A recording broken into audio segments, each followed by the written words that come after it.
Marissa Jennings was the kind of mother people envied, put together, devoted, and always smiling. Her daughter, 10-year-old Callie, was quiet, bright, and never caused trouble. But behind their picture-perfect life was a secret so dark it would leave an entire community stunned.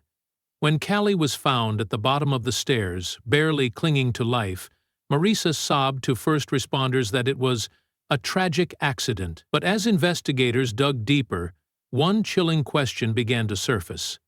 What if the person who was supposed to protect Callie had decided she no longer wanted her at all? Marissa Jennings had mastered the art of appearing flawless. Her life, to the casual eye, was painted in soft tones of success, stability, and maternal devotion. She lived in a neatly kept brick home on a tree-lined street in Lexington, Kentucky, where neighbors waved from porches and holiday wreaths hung year-round. She wore modest cardigans, attended PTA meetings, and smiled with a practiced warmth that never reached her eyes. Inside that perfect home, though, there was a different story, one that began to twist long before anyone thought to look. Marissa had her daughter, Callie, when she was just 24. The father, a short-lived boyfriend from college, had vanished before Callie was born.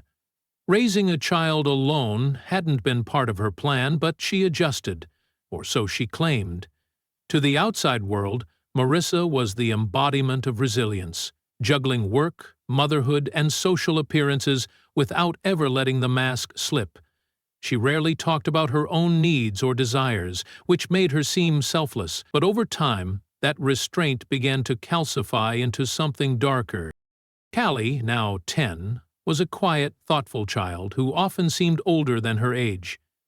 Her teachers described her as bright, observant, and sometimes a little too serious.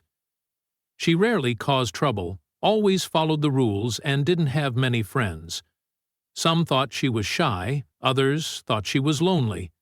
No one considered that Callie might be trying not to disturb something or someone at home. Behind their front door, Marissa was beginning to unravel. The routine she had lived by for a decade was no longer enough. She began staying up late, staring at her reflection in the bathroom mirror for hours, examining the fine lines around her mouth, the dullness in her eyes. She started using dating apps, filling out profile after profile, always omitting that she was a mother. Her phone, once used only for grocery lists and school emails, now buzzed late at night with messages from men. Most conversations fizzled out quickly, but one stuck. His name was Brent. He was younger, more impulsive, and different from the dependable men Marissa usually sought. Brent didn't care about after-school pickups or parent-teacher conferences. He worked as a bartender in the next town over and lived in a one-bedroom apartment he never bothered to clean. But he was exciting. And most importantly, he made Marissa feel wanted. For the first time in years, she felt seen. Their relationship became obsessive quickly. Marissa lied about her schedule to meet up with Brent, sometimes telling Callie she was working late or dropping her off with neighbors for sleepovers. Brent never asked questions about Callie, and Marissa didn't offer answers. The few times she mentioned her daughter, his face would tighten. He didn't say it outright, but the message was clear. Her being a mother was a problem, a permanent one. Marissa found herself torn in two. Part of her clung to the image she had built, the responsible, loving mother.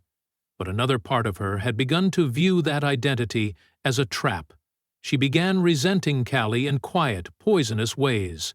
Her daughter's presence reminded her of everything she couldn't do: spontaneous trips, late nights, complete freedom. Brent was everything she thought she wanted, and Callie, she began to believe, was the reason she couldn't have it. The change wasn't dramatic at first. It came in small, unspoken decisions. Meals went unprepared. School events were skipped. Callie, once tucked into bed with kisses and nightlights, was now left to fall asleep alone in the dark. The more Marissa gave herself to Brent, the more invisible her daughter became. But no one noticed. Not at first. The neighbors still waved, the teachers still sent home Gold Star stickers, And Marissa still smiled when she picked up the mail. No one saw the shadow forming just behind the front door. Not yet. Marissa's world began to narrow until it revolved around a single axis: Brent. Everything else faded. Work became an afterthought, parenting a burden, and friendships entirely optional. The woman who once built her life around structure and control now lived in a state of constant anticipation, waiting for Brent's next text, his next visit, his next crumb of affection. Her obsession grew so quietly that she didn't notice when it stopped being love and started becoming fixation. Brent had no interest in children, and he made that perfectly clear in subtle, calculated ways. He'd grimace whenever a crying toddler passed their table at a restaurant. He'd sigh when Marissa mentioned school events. But it was one night, early fall, humid air hanging thick in the sky, when he said the words that hit Marissa like a freight train. "You'd be perfect if it wasn't for the kid." He didn't mean it as a joke, and she didn't take it as one. Marissa said nothing in response, but the words lodged in her chest like shrapnel. From that moment on, she saw Callie differently, not as a daughter, but as a roadblock. Brent didn't want to play stepdad. He wanted her, alone. And Marissa was desperate to keep him. She began erasing her daughter from her relationship, one choice at a time. She scrubbed all traces of Callie from her apartment when Brent visited. No toys, no photos, no school artwork on the fridge. She changed her social media bios, deleting "proud mom" and replacing it with vague quotes about freedom and passion. Whenever she and Brent went out, she told people she didn't have kids.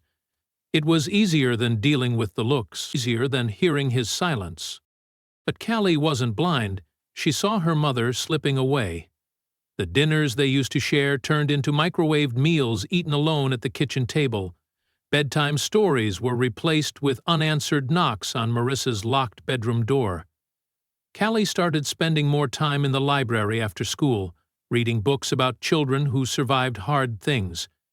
She didn't say anything to her teachers or the school counselor. She just waited, quietly, for things to go back to the way they were. They never did. Marissa's search history became darker. At first it was just questions. How do you co-parent with someone who doesn't want kids? Or how to deal with motherhood burnout? But soon the searches became more disturbing. She looked up legal emancipation, boarding schools for troubled youth, ways to give up parental rights.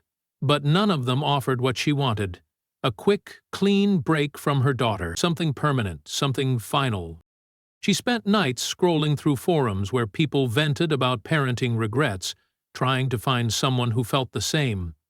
Most were harmless, people just venting frustrations. But a few threads hinted at something else: a community of people fantasizing about life without their kids, writing about disappearances, runaways, custody battles lost by design. Marissa didn't post, but she read everything. The tipping point came when Brent began pulling away. He started replying less, skipping planned visits, claiming work got in the way. Marissa knew what it really meant. He was losing interest, and if she didn't act soon, he'd be gone for good.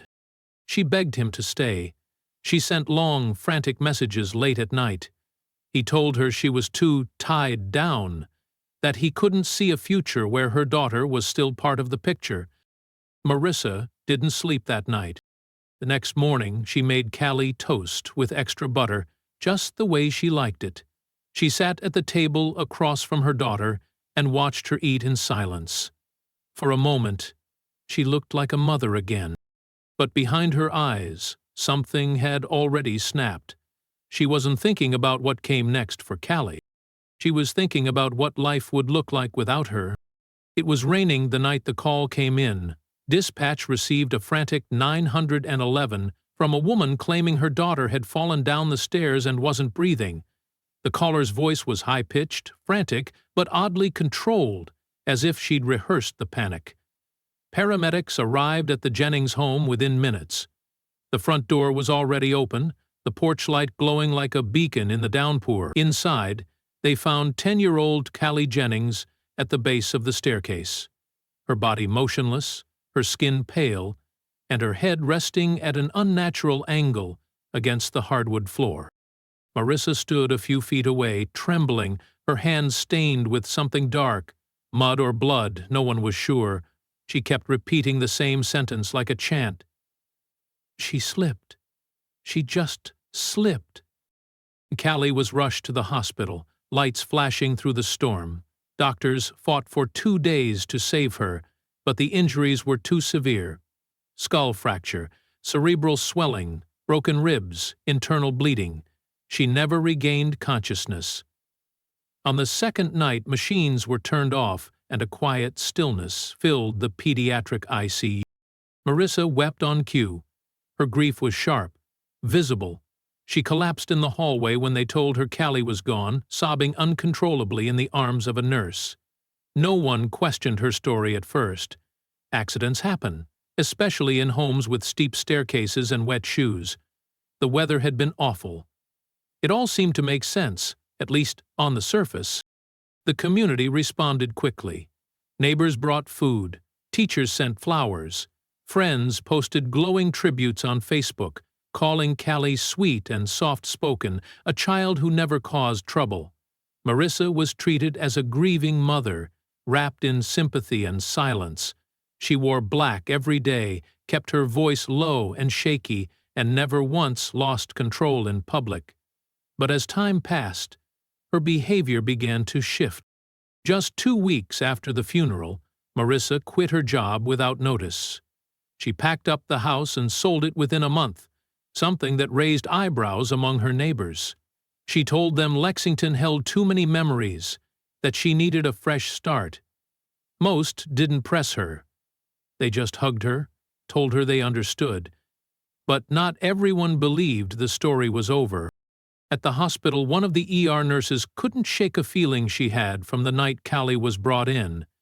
It wasn't just the bruising or the broken ribs. It was the calm, the way Marissa had reacted. Not like a mother in shock, more like someone watching a scene unfold exactly as she'd expected. Then came the autopsy report. The findings were subtle but deeply troubling. The pattern of bruising on Callie's arms suggested she had been grabbed, possibly restrained, before the fall. The angle of the head wound didn't match a tumble from the top of the stairs, and, most damning of all, toxicology revealed low but present traces of a sedative in Callie's blood. It wasn't strong enough to knock her out completely, but it could have made her drowsy, slow, unsteady. These discoveries weren't enough for an arrest. Not yet. But they were enough to reopen the case quietly. Behind the scenes, investigators began digging. They pulled Marissa's phone records, interviewed people who had known her well, and that's when a very different picture of her began to emerge, one far removed from the grieving mother in mourning. There were rumors that she had been involved with someone, that she had been trying to send Callie away, that she once told a co-worker her daughter was suffocating her. No one had seen the signs clearly before, but now everything was being re-examined under a sharper light. And one question began to echo louder than all the others. Was Callie Jennings' death really an accident? Or had it been planned? 6 weeks after Callie's death, the illusion of tragedy began to crack. Quietly, methodically, investigators followed a trail that had once seemed invisible. Until the autopsy report suggested otherwise. The injuries didn't add up. The sedatives in Callie's system hinted at something far more sinister. What was once assumed to be a heartbreaking accident was now being reclassified. Suspicion, not sympathy, began to shape the narrative. But while the case quietly reopened, Marissa had already reinvented herself. She moved 2 hours away to a small town near Bowling Green and rented a townhouse on the edge of a wooded development. She changed her hairstyle, joined a local yoga studio, and told new neighbors she was recently divorced. There were no photos of Callie in the new home, no signs that a child had ever lived with her. The townhouse was minimalist, almost sterile, decorated with grays and glass. Cold, like the person she had become. And she wasn't alone. Brent, the man who had once said she'd be perfect if it weren't for the kid, was now living with her full-time. Their relationship had changed. With Callie gone, Marissa was no longer split in two. She was his completely, and he liked that. They took road trips, stayed out late, and hosted dinner parties where no one mentioned children. To Brent, it was as if Marissa had stepped into her real life at last. But he didn't know everything, not yet. Meanwhile, the investigation was gaining momentum. Detectives had begun piecing together a timeline using digital footprints, browser histories, deleted texts, call logs, location pings. Marissa's phone revealed something chilling. In the weeks before Callie's death, she had searched for terms like how to make a child sleep deeply, lethal falls in children, and accidents that don't leave evidence. Some were deleted but recovered through forensic software. Others were buried deep in her history, disguised by random recipes and news articles, but they were there. Then came the biggest breakthrough. Callie's old school tablet, which had been missing since the funeral. A school resource officer, reviewing the case files, remembered that Callie always brought her tablet home in her backpack, yet it hadn't been found at the house. After combing through storage rental databases, they found it. Marissa had rented a unit 2 days after Callie's death. Inside, they discovered boxes of items she hadn't taken with her to the new townhouse. Old clothes, childhood drawings, Callie's shoes, and at the bottom of one bin, buried beneath baby photos and torn-up notebooks, was the missing tablet. Investigators powered it on and recovered a series of diary entries typed into a basic notes app. They were short, often fragmented, just lines here and there, but the most recent entries, dated just days before her death, were impossible to ignore. "Mom's been mad at me a lot. She locks the door now. She says I ruin everything. I heard her say she wishes I was gone." The weight of those words shifted the case from suspicious to criminal. They painted a picture of emotional abandonment, growing fear, and, worst of all, a mother preparing her child to disappear from her life. Investigators confronted Brent next, hoping he might have noticed something.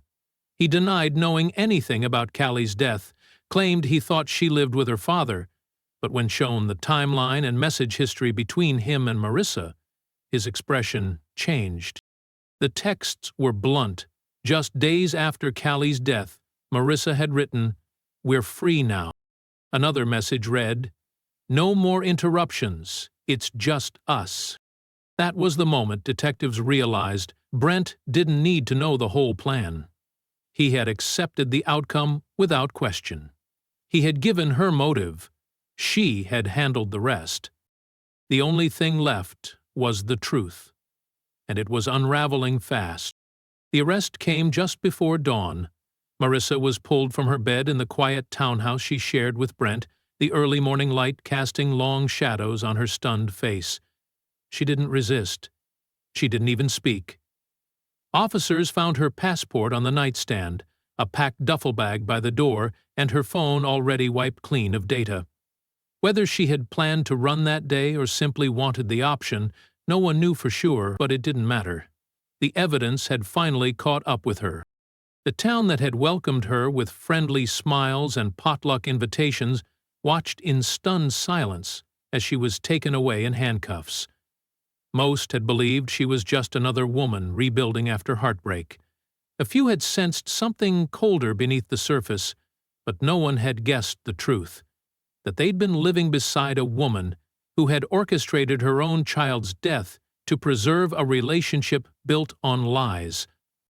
The trial began 6 months later. The courtroom was packed, and the atmosphere was electric with disbelief. Prosecutors presented a methodical case, unfolding each disturbing detail piece by piece. They began with the physical evidence, the inconsistencies in Callie's injuries, the sedative in her system, the cleaned-up stairwell that looked too polished for a home with a child. They played audio clips of Marissa's 911 call, noting how her voice never cracked, how her words sounded more rehearsed than panicked. Then came the digital evidence. Her internet search history laid bare her descent into obsession, searches that tracked a chilling transformation from stressed mother to calculated predator. Next, prosecutors unveiled the recovered messages between Marissa and Brent. While they never directly discussed harming Callie, the subtext was clear. Phrases like, "she's in the way," and "I'm so close to finally being done," told a story far darker than either had ever admitted aloud. But it was Callie's tablet that delivered the most haunting blow. In a courtroom hushed to breathlessness, the jury listened as a detective read aloud the final notes Callie had written. They were simple, almost childlike, yet full of aching clarity. "She's acting like I'm not real anymore. I think something bad is going to happen." The words hung in the air like fog. The defense tried to spin a different story. They claimed Marissa was suffering from an undiagnosed mental disorder, that her actions were the product of emotional collapse, not malice. They painted her as overwhelmed, isolated, and manipulated by Brent.